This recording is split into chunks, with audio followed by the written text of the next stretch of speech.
Els pisos del governador a Nou Barris li deien les cases de paper perquè temien que algun dia se les endugués el vent. Van ser construïdes als anys 50 per allotjar famílies que vivien en barraques i no van guanyar gaire amb el canvi. El gobernador civil decía que daban una imagen poco cristiana de la ciudad. Entonces lo que hicieron fue construirles a las afueras de la ciudad, construirles barracas verticales. Y lo que encontramos son eso, gente que vive entre 20 metros cuadrados, que tiene depósitos de agua, a duras penas tienen agua corriente y que conviven con la suciedad y con un estado de insalubridad grave. Les cases de paper, però, van aguantar més del que es pensava. 700 famílies van sobreviure durant prop de 50 anys, en condicions infrahumanes. Al bar de la Paca, que és com el centre cívic del barri, tothom recorda la misèria d'aquells pisos. De fet, els últims afectats van marxar als nous edificis aquest mateix any.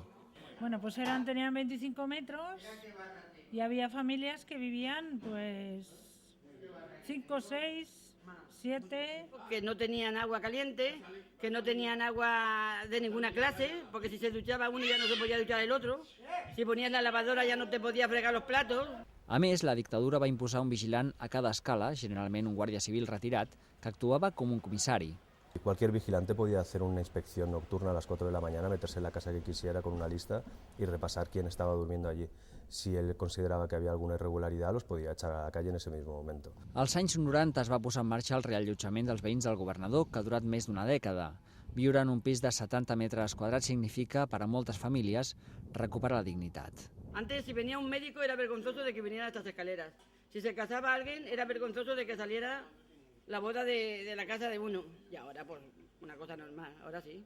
El documental impulsat per l'Incasòl, que és l'empresa pública que ha dirigit tota la reforma del barri, intenta recuperar la memòria d'una Barcelona que no surt a les guies turístiques.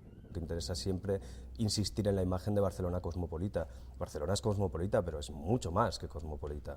Barcelona es Barcelona y la gente de esos barrios es la Barcelona que todavía mucha gente no conoce y que es imprescindible conocer.